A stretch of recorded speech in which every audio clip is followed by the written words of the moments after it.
Today for the Bitcoin halving. The Bitcoin halving is happening today. And the very, very important question right now is this pre-halving dump here only the beginning of a very, very severe continuation of the Bitcoin downtrend? Or was that only a short pit stop to wash out the weak hands before we can see much, much higher price targets for the Bitcoin price? Well guys, there is on-chain data right now giving us a clear indication what might happen to the Bitcoin price in the immediate short term.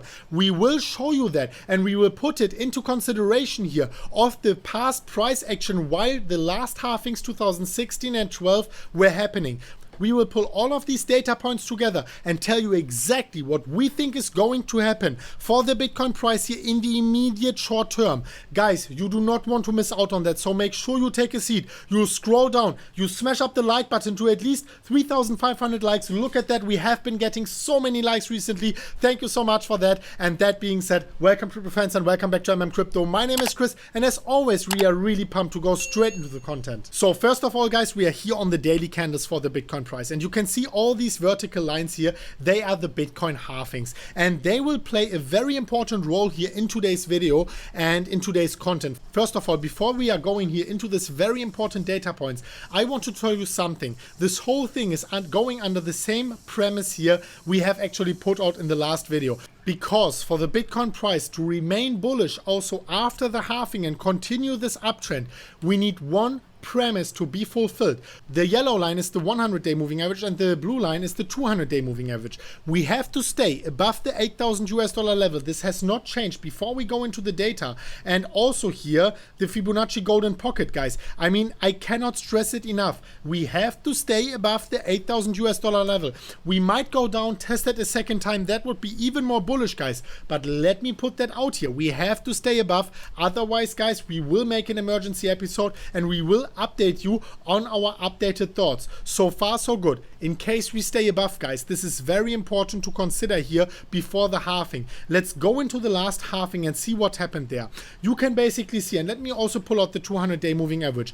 We had one pre-halving dump here, as you can see it right here, the miners most probably pre-dumping here on Bitcoin, just as it happened right now yesterday and the day before. And then we had a second, after consolidation, a second dump here down to the 200-day moving average.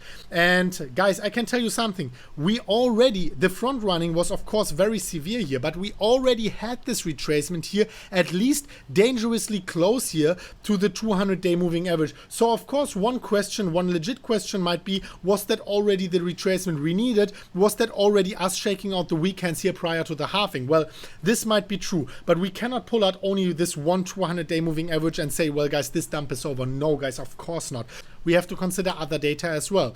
And yeah, the question is now, of course, can we expect here a second dump here immediately after the halving, or was that already the dump? Well guys, I want to pull out something which I consider to be the most important data. And you know we are focusing a lot on on-chain data. By the way, guys, this is Glassnode. You can get a lot of on-chain data already if you scroll down to the pinned comment and you check out this free Glassnode link. You have to click on more here in the pinned comment and you get, with this link here, you get a free account on Glassnode. Click on there and you get a free account on Glassnode. You can update. You don't have the necessity to upgrade, but of course we have the professional account since we love on-chain data. But this is important to consider right now because this is the exchange balance. And guys, I can tell you something. How is the price of Bitcoin determined? Of course, it's with every good in the world. If it's phones, chains or whatever, like microphones, the price of all these goods and services is always determined by a play between supply and demand, okay? And the supply is of course hard-coded in the Bitcoin blockchain, 21 million Bitcoin until the year 2130, right? But what we are focusing on today is the supply, not on the Bitcoin blockchain, which is hard-coded and already somehow priced in the Bitcoin price. No, we are looking at the exchange balance. We are looking at the supply on the Bitcoin exchanges. And this is what we consider to be very important here, especially in light of the Bitcoin halving and the price. because what we can see right now is throughout the whole year 2019 and 2020, we saw a severe accumulation of Bitcoin held on exchanges. The yellow line is the balance on exchanges. They were accumulating more and more, the retail investors and also the miners. And what we were able to see with that huge dump of Bitcoin dumping down from 10,500 to 3,800, the exchange balance going down. And right now we can see a divergence of the price going up, whereas the exchange balance is going down. And guys, this is unprecedented. I can only tell you, if you are sticking around for that, the insights we are getting from that are astonishing, because usually we do want to expect from a Bitcoin halving the miners to deposit their Bitcoin before the halving, the retail investors to deposit their Bitcoin before the halving, to be there with that uncertainty as what is going to happen with the Bitcoin halving and to be ready to sell. Well, this right now clearly indicates that people are taking their Bitcoin from the exchanges, not being ready to sell. And if we are going here into the time frame of 2016 and we are keeping in mind that the second halving was happening on the 9th of July 2016, then you can see the miners and the retail investors were putting their Bitcoin on the exchanges towards the halving. But look what happened ever since the halving here at this specific area was happening. Of course we saw the dump, but the people were putting their Bitcoin on exchanges beforehand. And after the halving, we were seeing the people pulling their Bitcoin from the exchanges, contracting the supply of Bitcoin on exchanges and decreasing the potential selling pressure.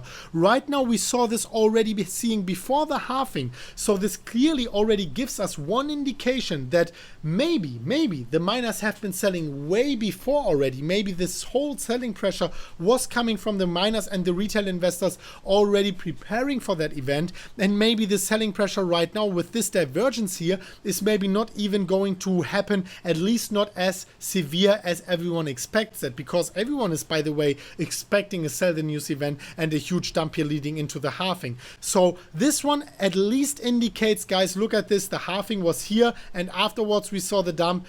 And this time it's the complete opposite of that this might be different. And also going here into the year 2012. And now zooming here into the year 2012. Let me do this here approximately. You can basically see the halving in 2012. This was the first halving. Let me go here to the first halving. You can see here the first halving, by the way, afterwards we were off to the races, was on the 28th of November 2012. And looking at this on-chain data here, you can see that before the halving, once again, like in 2016 and unlike in 2020, the miners were depositing their Bitcoin on exchanges and the retail investors were depositing their Bitcoin on exchanges and were ready there to actually dump on Bitcoin. And after the halving, the supply on exchanges got contracted. So it's very interesting to see how 2012 and 2016 worked exactly the same in regards to the supply of Bitcoin on exchanges, whereas in 2020 we seem to see something completely unprecedented. And I think this at least points towards the fact that maybe, but only maybe, something completely different is going to happen as to what everyone is expecting. Of course, we could be wrong. And guys, I can tell you with our long-term holding portfolio, we are not selling Bitcoin. We are not speculating on any sell the news events. And if Bitcoin is dumping, we do not care at all, guys. We are holding for the next few years, for decades, even forever. We want to spend our Bitcoin in 10, 20, 30 years. We want to buy property with that. We want to pay for jet skis or whatever with our Bitcoin.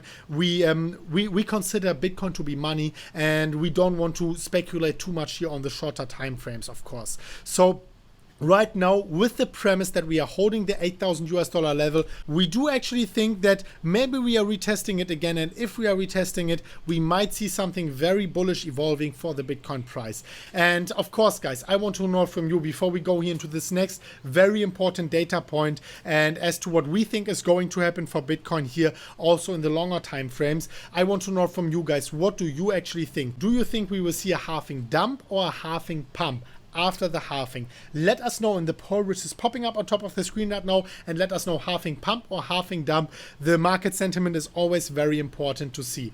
And for everyone who doesn't know right now what is going to happen to Bitcoin in 2020, 2021, 2022, well guys, we want to show you something. Let's pull out this piece of data which we consider to be the most important data right now for Bitcoin, because this one here plots the most important fundamental data points of Bitcoin from the last halving 4 years ago towards the values we are having today. And you can see that the Bitcoin addresses have been increasing in the last 4 years for 240%. The new daily addresses 68%. The addresses below above 0.01 Bitcoin 204%. Above 0.1 Bitcoin 140%. Above 1 Bitcoin 64%. The whale addresses are 13% up, and the daily active addresses 59%. Daily active entities 56%. Transaction count, daily transaction volume, and especially the hash rate is up. Everything is up. All the fundamentals are up. And you have people telling you that it's over for Bitcoin. You have people telling you that with that halving we will see a death spiral, people migrating their mining equipment over to Bitcoin Cash, and Bitcoin is going to die. Well guys, you might as well consider the last 10 years of price data here of Bitcoin and the last 10 years of fundamental data here before you make these allegations here towards Bitcoin. We are very bullish for Bitcoin for the next few years, for the next few decades, guys. We are sticking to that, and we actually think we might see here the next few weeks evolving much more bullish than everyone else thinks. Let us know what you think about, guys. Let us know in the comment section down below. And of course, with all these long-term price data here keeping in mind, with all this very bullish data here keeping in mind, guys, if you want to speculate on Bitcoin with a small fraction of your portfolio, and only if you're an experienced trader here on exchanges also, guys, you might as well just use our trusted exchanges. In the pinned comment down below you will find free bonuses, and you can click on Bybit and Phemex, and if you're an experienced trader you can trade there for free, and you get a bonus here on Bybit and a bonus on Phemex. So if you just click the Phemex account, you can make your own account, and after a 0.2 Bitcoin deposit you get $112 for free, and you can use this free margin for trading there, and you can even withdraw your profits from Phemex. And this is actually a very fair deal, which actually also applies to Bybit. So make sure you take advantage of that. And yeah, guys, thank you so much for watching, and we will see each other after the halving. If you want to see me during the halving, guys, I will be on Tone Vay's channel. He invited me to his live stream. So of course I will be dropping some knowledge there as well. Please come over and make some noise in the comment section. Say MMCrypto family or whatever. It would be a huge pleasure to see that, guys. So thank you so much for that, guys. Thank you so much for smashing up the like button once again, and thank you so much for coming back to our channel. It is really much appreciated. We have been growing more than ever, guys. So thank you really much for your trust, guys, and we will see each other very soon at the next one of MMCrypto. And as always, guys, bye bye.